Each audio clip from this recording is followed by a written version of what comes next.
Series में आपका फिर से स्वागत है।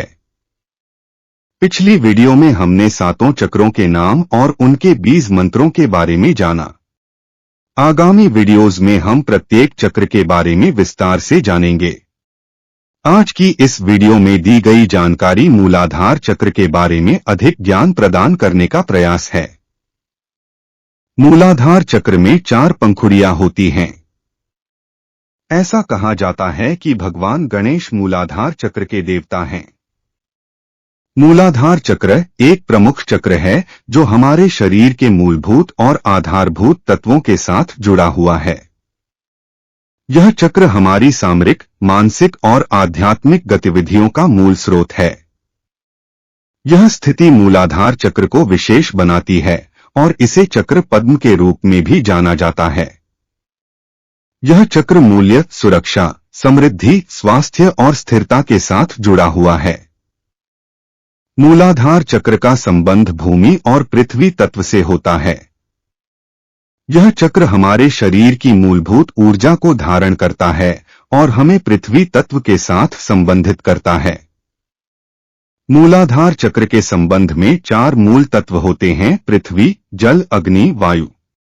इन तत्वों का संतुलन और समर्पण मूलाधार चक्र के सक्रिय होने के लिए महत्वपूर्ण होता है।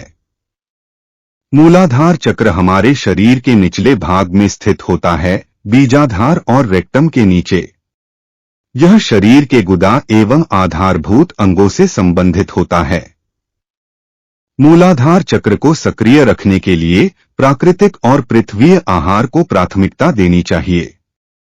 मूलाधार चक्र का रंग लाल होता है, इसलिए लाल रंग के वस्त्र पहनना या मूलाधार चक्र के लिए लाल रंग का प्रयोग करना भी उपयुक्त हो सकता है। इस चक्र का बीज मंत्र लन है। ध्यान और जप के द्वारा इस चक्र को सक्रिय किया जा सकता है। मूलाधार चक्र के संबंध में तामसिक और उग्र गुणों का प्रभाव होता है। यह चक्र हमारी स्वाधीनता, सुरक्षा और उत्तल व्यवहार को नियंत्रित करता है। मूलाधार चक्र को खोलने के लिए योग, ध्यान, प्राणायाम, धारणा और मंत्र जप जैसी तकनीकों का उपयोग किया जा सकता है। इन तकनीकों के माध्यम से हम इस चक्र की ऊर्जा को शुद्ध कर इसे सक्रिय कर सकते हैं। कुछ प्रमुख योगाभ्यास तकनीकें मूलाधार चक्र को सक्रिय करने में सहायता करती हैं, जैसे कि मूलाधार आसन जिसे योगासन भी कहा जाता है, आपानायाम जिसे प्राणायाम भी कहा जाता है, मूलाधार ध्यान और मंत्र जप। मूलाधार चक्र को सक्रिय करने के लिए कुछ योगासन विशेष रूप से उपयोगी होते हैं, जैसे कि मलासन जिसे गर्भासन भी कहा जाता है, वृक्षासन, ताड़ासन, शवासन, भुजंगासन, पवनमुक्तासन और मूलबंध आसन। इन आसनों की नियमित रूप से प्रैक्टिस करने से मूलाधार चक्र को सक्रिय करने में मदद मिल सकती है। जब मूलाधार चक्र संतुलित और सक्रिय होता है तो व्यक्ति को स्थिरता, स्वास्थ्य, सुरक्षा और उत्तल व्यवहार की अनुभूति होती है। वे भूमिका, मूल्य, आत्मविश्वास और सामरिकता में सुधार करते हैं। मूलाधार चक्र के असंतुलन या ब्लॉकेज के कारण शारीरिक, मानसिक और आध्यात्मिक समस्याएं हो सकती हैं।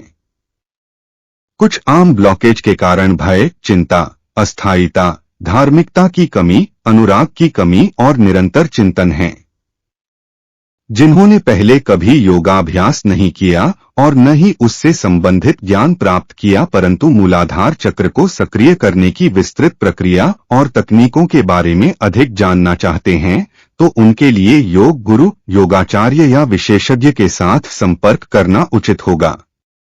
वे आपको व्यक्तिगत मार्गदर्शन प्रदान कर सकते हैं और आपकी आवश्यकताओं के अनुसार एक व्यायाम, ध्यान और योग प्रोग्राम तैयार कर सकते हैं। हमने वीडियो में पहले बताया कि मूलाधारा को सक्रिय या खोलने के कई सारे तरीके हैं। अब हम व्यक्तिगत रूप से मूलाधार से संबंधित क्या करते हैं वो आपसे साझा करेंगे। शरीर का पृथ्वी तत्व से जुड़े होना बहुत जरूरी है। हम सुबह नंगे पैर उपजाऊ मिट्टी में काम करते हैं और फिर गार्डन में हरी घास वाले क्षेत्र में शवासन करते हैं। यह प्रयोग हमें पृथ्वीकरण में मदद करता है। उसके पश्चात हम लम मंत्र का जाप करते हैं। हमने सीखा कि जब तक हम स्थिर होकर जाप से उत्पन्न होने वाली वाइब्रेशंस को मूलाधार पर महसूस नहीं करते, जब तक जाप का कोई फायदा नहीं। इस पूरी प्रक्रिया में पृथ्वीकरण हमें स्थिर बनाता है और उसके लिए हमें पूरी जागरूकता से पृथ्वीकरण करना बहुत जरूरी है। हमने इस प्रयोग में सीखा कि अगर मूलाधार से संपर्क स्थापित होता है तो आपको चीजों के निकट न होते हुए भी उनकी सुगंध आती है, दोनों हथेलियों में ठंडी हवा सा एहसास होता है और मूलाधार की जगह आपको गर्मी या धीमी गति महसूस होती है। आप अपने अनुभव हमसे कमेंट्स के माध्यम से साझा कर सकते हैं। इस वीडियो में इतना ही। हमारे साथ बने रहने के लिए धन्यवाद। आपसे अगली वीडियो में मिलते हैं।